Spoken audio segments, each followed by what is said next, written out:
नमस्कार साथियों चलते हैं, चलिए अपने टेरेस गार्डन में मॉर्निंग में ही। और देखिए कितने प्यारे प्यारे पौधे फल और फूलों से भरे हुए हैं, और हरियाली तो देखते ही बनती है गार्डन में।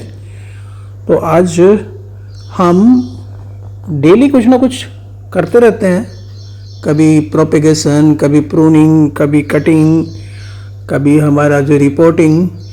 तो आज भी हम एक बढ़िया से प्लांट की, खूबसूरत से प्लांट की जो है ना, उसके बारे में चर्चा करेंगे। और ये प्लांट हम अपने एक पड़ोसी के घर से उसका एक स्टेम लेके आए थे, और आज वो पूरा गमला उससे भर गया है। तब तक आप गार्डन का लुत्फ उठाइए। देखिए गार्डन है ना, इतने गमले हैं यहाँ, भरा हुआ है एकदम। मेरी छत जो है ना, ये terrace garden, roof top garden है ये सेकंड फ्लोर पे बनाया हुआ है हमने, और बड़ा ही सुंदर लगता है सुबह शाम बैठ कर यहाँ चाय पीना, पेपर पढ़ना, यहाँ बड़ा अच्छा लगता है। तो उसी समय हम कुछ पौधों की जो काम करते हैं, सुबह मॉर्निंग में जो काम चलते हैं गार्डनिंग एक बहुत ही प्यारा सा शौक़ है, लेकिन थोड़ा महंगा भी है और मेहनत का भी है। मेहनत का और साथ ही साथ ये रुचि के। देखिए आज इसी प्लांट की बात करेंगे, इसको लेके चलते हैं। चलिए अपने परगोला में नीचे बैठते हैं और वहाँ इस पर चर्चा करेंगे। ये एक्चुअली है बास्केट प्लांट। तो आज हम बात करेंगे बास्केट प्लांट की। इसको का जो वैज्ञानिक नाम है वो है कैलेसिया फ्रेगेंस। बास्केट प्लांट क्यों कहते हैं? क्योंकि ये एक फ्लावरिंग प्लांट है, और इस पे जो फूल आते हैं ना, वो फूल ऐसे निकलते हैं पौधे से जैसे किसी बास्केट में रखे हों। इसको टोकरी का पौधा, और कैलेसिया फ्रेगरेंस मतलब इसके फूलों में खुशबू भी आती है। इसको गोल्डन टेंड्रिल भी कहते हैं, और ये मैक्सिको का निवासी है। इसे झूठा ब्रोमेलियाड या फॉल्स ब्रोमेलियाड भी बोल देते हैं कभी कभी। उसके जैसा ये पौधा कई पौधों की तरह लगता है। और इसमें देखिए साइड से ना स्टेम निकलते हैं। बस इन्हीं की ऐसी एक कटिंग हम लेके आए थे, वो इसमें हमने लगा दिया। साइड से इसमें जो ये दिख रहे हैं ना स्टेम, बस इन्हीं को लगा लीजिए। ये फ्लावरिंग प्लांट की स्पीसीज है, और जीनस जो है ना कैलीसिया की जीनस है किसकी, ये स्पीसीज है। और उसकी फैमिली जो है ना वो है कमेलिनेसी फैसी ये फैमिली है। और ये बढ़ के ना 30-35 इंच का हो जाता है। और इसमें से साइड से ना देख रहे हैं ना, ये तने निकल रहे हैं। जहाँ से पत्तियाँ निकलती हैं वहीं से इसमें एरियल रूट भी निकलती हैं, और ये स्टेम निकलते। बस इन्हीं की कटिंग लेके आप दूसरा पौधा बना सकते हैं। तो जो स्पाइडर वर्ट हमारा पौधा है, उसी की फैमिली है कैमेलिनेसी, उसी परिवार का है। और इसमें पत्तियां 10-10 इंची लंबी पत्तियां आती हैं। ज़्यादा धूप में इसकी जो पत्ती है ना, वो बरगंडी वायलेट कलर की हो जाती हैं, जो इसके सन स्ट्रेस के लक्षण हैं। मतलब इसे ज़्यादा धूप पसंद नहीं। हाउस प्लांट है, इंडोर हाउस प्लांट है, आउटडोर में भी चल जाता है, लेकिन पार्शियल शेड में चलता है। तो वाइट फ्लावर आते हैं जो सुगंधित होते हैं।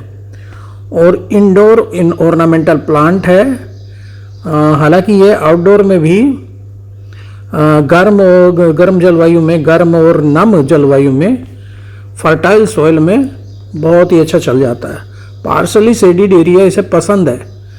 ये एक हर्ब पौधा है, हर्बल प्लांट है। औषधीय गुणों की बात करें तो एंटीवायरल और एंटी माइक्रोबियल गुण इसके अंदर पाए जाते हैं।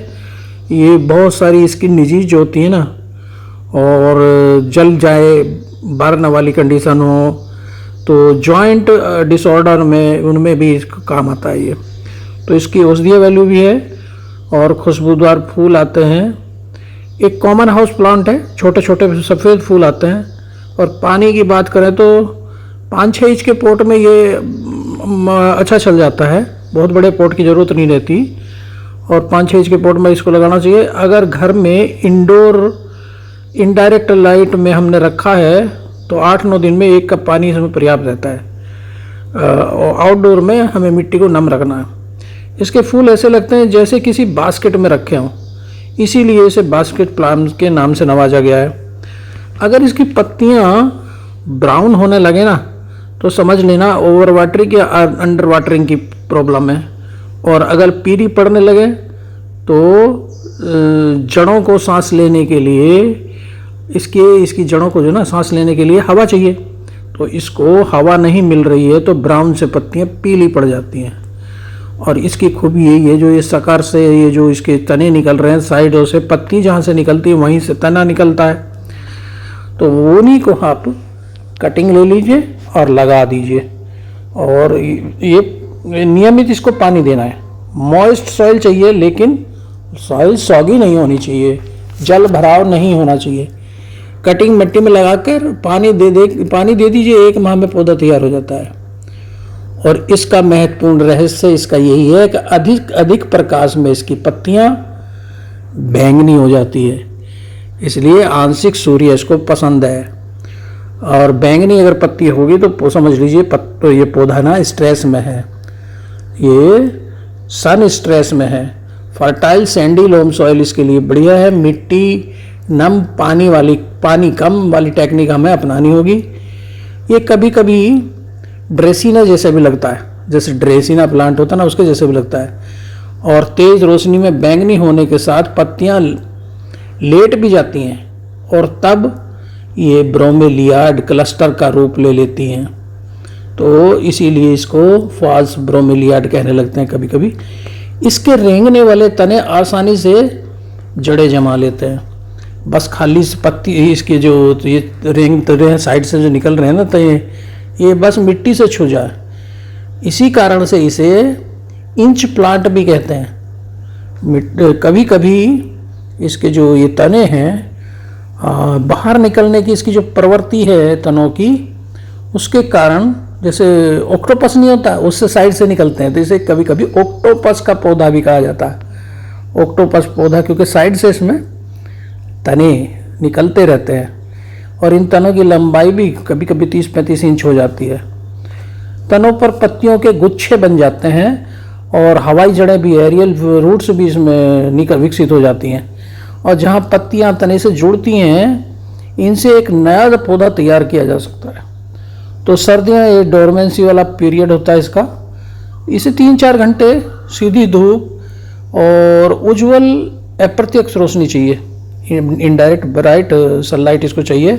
प्रोपेगेशन इसका जैसे मैंने बताया कटिंग से हो जाता है। और इसके जो रिपोर्टिंग है, हर साल इसको ताज़ा मिट्टी चाहिए, बहुत बड़ा गमला नहीं चाहिए, बस आधा 1 इंच बड़ा लगा लीजिए। नीचे की पत्तियां झड़ने लगे तो समझ लीजिए रिपोर्टिंग करने की आवश्यकता है। तो साथियों, कैसा लगा आज का वीडियो? अच्छा लगा तो कमेंट करिए, सब्सक्राइब करना मत भूलिएगा। थैंक यू, नमस्कार।